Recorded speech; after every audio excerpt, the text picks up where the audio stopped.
சினிமாவுக்கு வந்ததுக்கப்புறம் வர்றதுக்கு முன்னாலேருந்து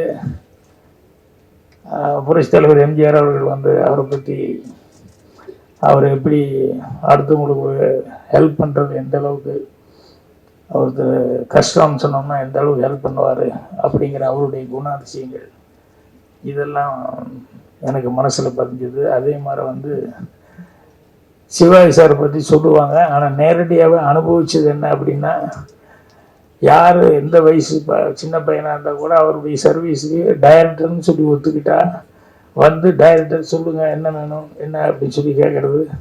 அது மட்டும் இல்லை, 7 மணின்னா அவர் 6:55 ஷூட்டிங் வர்றது. இதெல்லாம் இவங்ககிட்ட வந்து பார்க்கும்போது எத்தனை வருஷம் அவங்க நடிச்சிட்டு இருக்காங்க, அவ்வளோ வருஷம் ஆனாலும் அதுதான் வந்து அவங்களுடைய ஃபஸ்ட்டு படம்ன்ற மாதிரியே அவங்க வந்து டைரக்டர் கொடுக்குற மரியாதை, அந்த டைமுக்கு வர்றது அப்படின்னு. ஸோ இதெல்லாமே எனக்கு ரொம்ப மனசில் இருந்தது. இப்போ இவங்கெல்லாம் சீனியர்ஸ் தான். அதே மாதிரி கமல், ரஜினி இவங்கெல்லாம் வந்து அந்த படத்தில் ஆக்ட் பண்ணும்போது கமல் அவர்களுடைய பர்ஃபார்மன்ஸு சின்ன வயசுலேருந்து, அதாவது அங்கே ஊரில் இருக்கும்போதே அவ்வளோ தொடங்குது அந்த படங்கள்லேருந்தெல்லாம் பார்த்துட்டு அதில் ரொம்ப ஒரு அட்ராக்ட் ஆனேன். அதுக்கப்புறமா வந்து இங்கே 16 வயதில் படுத்தப்போ தான் ரஜினி அவருக்கு தமிழ் அப்போ கொஞ்சம் தமிழ் கேட்டு கேட்டு தான் மனப்பாடம் பண்ணோம். கொஞ்சம் பேசுகிறதெல்லாம் படிக்க வராது. அதனால் அவருக்கு டைலாக் சொல்லி கொடுத்தது, ஒரு தடவை சொல்லுங்கள், ஒரு தடவை சொல்லுங்கள், ப்ளீஸ் ப்ளீஸ் இன்னொரு தடவை சொல்லுங்கள். ஸோ ஒரு 8 தடவை 10 தடவை சொல்லுவார். நான் 8 தடவை 10 தடவை சொன்னதுக்கப்புறம் அவர் ஒரு 15 தடவை சாப்பிட்டு கோவப்படுற வரைக்கும் அந்த மரத்துக்கடியில் அங்கே இங்கே எல்லாம் சொல்லி பார்த்துட்டாரு. அதுக்கப்புறமா அன்புள்ள ரஜினிகாந்த் படத்தப்போ பார்த்தாலும் அதே ரஜினிகாந்த் அவர்கள் நான் சிவப்பணத்தில் பார்க்கும்போது அதே மாதிரி தான். அந்த முதல் படத்துக்கு என்ன எவ்வளோ அக்கறை எடுத்துக்கிட்டு எவ்வளோ சிரத்தையோடு வந்து வேலை பார்த்தாரோ அதே அளவுக்கு வந்து கடைசி வரைக்கும் இன்றைக்கி பண்ணுற படங்கள் வரைக்கும் அவர் வந்து இது பண்ணிட்டுருக்காரு. இப்படி எனக்கு முன்னால் சினிமாவில் இருந்தவங்க எல்லாருமே வந்து எனக்கு ஒரு நல்ல வழிகாட்டிகளாக இருந்தாங்க. அதை வச்சுக்கிட்டு தான் நான் வந்து என்னுடைய ஓய்வுக்கு அதெல்லாம் காரணமாக இருந்தது.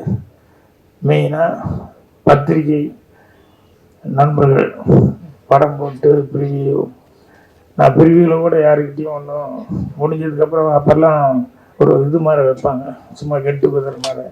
பட் அங்கே நான் படத்தை பற்றி எதுவுமே பேச மாட்டேன். என்னென்னா அவங்களா பார்த்துட்டு அவங்களா எழுதுறது அதுதான் கரெக்டாக இருக்க முடியும். நம்ம வேறு மாதிரி படத்தை பற்றி எதுவும் பேசக்கூடாது அப்படிங்கிற மாதிரி. அதே மாதிரி வந்து படத்தை பார்த்துக்கிட்டு கரெக்டான ஒரு விமர்சனங்களை வந்து என்னுடைய ஒவ்வொரு படத்துக்கும் அது கிடச்சிக்கிட்டே இருந்தது. அது வந்து ஜனங்கள்கிட்டையும் நான் போய் சேர்றதுக்கு நல்லா ரீச் கொடுக்கறது காரணமாக இருந்தது. அதே மாதிரி எல்லா பத்திரிகை நண்பர்கள்கிட்டையும் எனக்கு ஒரு நல்ல ஒரு நட்பு தொடர்ந்தது.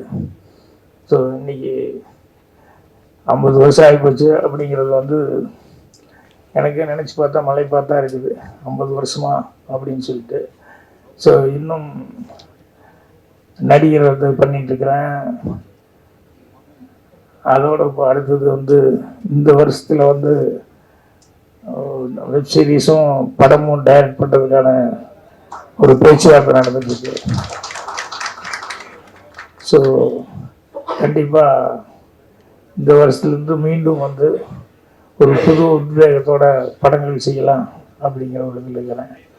ஸோ எல்லாத்துக்கும் காரணமானவங்க எங்கள் டைரக்டர்லேருந்து முன்னால் டைரக்ட் பண்ணவங்க அவங்க.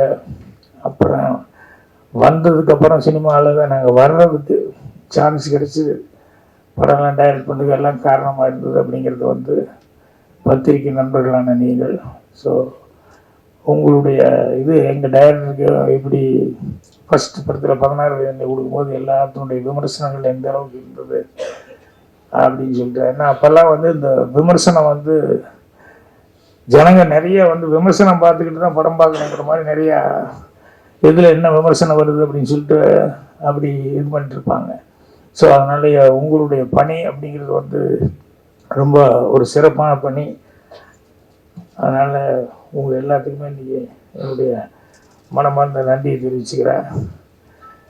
இந்த வருஷத்துலேருந்து நீங்கள் நான் சொன்ன மாதிரி டைரக்ஷன் அப்படின்னு சொல்லிட்டு மீண்டும் வந்து ஸ்டார்ட் பண்ணலான்னு இருக்கேன். ஸோ இவ்வளோ நாள் இவ்வளோ தூரம் பண்ணதுக்கு என்னுடைய மனமார்ந்த நன்றியை நான் தெரிவிச்சுக்கிறேன். செய்திகளை உடனுக்குடன் தெரிந்து கொள்ள கீழ்கண்ட கேபிள் மற்றும் டிடிஹெச் நெட்வொர்க்குகளில் எம்நாடு செய்தி தொலைக்காட்சியை காணுங்கள். பாதகம் செய்பவரை கண்டால் நாம் பயம் கொள்ளலாகாது பாப்பா. மோதி மிதித்து விடு பாப்பா, அவர் முகத்தில் உமிழ்ந்து விடு பாப்பா. அண்மை செய்திகளை உடனுக்குடன் தெரிந்து கொள்ள இணைந்திருங்கள் எம்நாடு தொலைக்காட்சியுடன்.